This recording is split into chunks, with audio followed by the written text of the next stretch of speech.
Utakapomuona Salome, mwambie arudi nyumbani haraka. Hata nikitoa huu mguu hapa, huu mguu huu, nikimtoa kumfuata yeye, atajuta. Mimi naweza nikasema huo ni ujinga. Ndio, ni ujinga. Inaonyesha umetingwa na majukumu mengi sana. Uko utokako ama uendako. Ni kweli. Hata mimi pia nilikuwa nikikufikiria hivyo hivyo. Lakini timiza majukumu yako wewe kama mwanaume wa Kitanzania. Usithubutu kuiga anachokisema wao. Sema cha kwako, maana una uhakika nacho.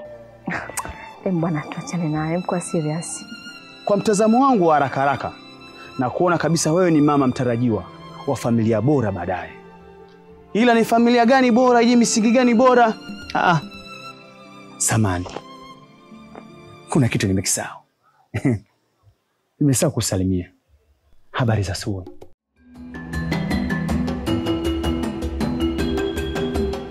Watu wengi hapa kwa mtaa wananichukulia tofauti sana. Jinsi wanavyodhani wao ni tofauti na mimi jinsi nilivyo. Na hapa ndipo unasimama ule msemo unaosema kwamba usimdharau usiyemjua. Mwenyekiti, mimi nimetoka asubuhi, nimeenda kwenye shughuli zangu, lakini nimerudi nyumbani, huyu sijamkuta nyumbani. Ina maana ametoka pasipo ridhaa yangu mimi. Pole sana. Mungu hawezi kukunyima vyote.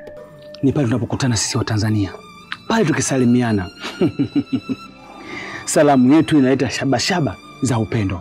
Ila kumpongeza ni hayati baba yetu wa taifa Mwalimu Julius Kambarage Nyerere. Mimi juzi shogangu nilikutana naye. Alinichanganya alivyosema miaka 62 ya uhuru. Mimi sijamuelewa. Bora na nyie ni njiani. Yote 9. 10. Alipita asubuhi akanikuta pale nyumbani nafanya usafi na fajia mwenyewe. Sina habari.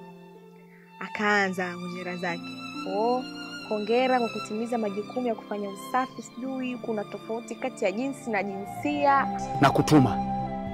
Nenda kawaambia hawa wanawake wezio. Nenda kawaambie kwamba hiyo miemko isoko na tija itawagharimu.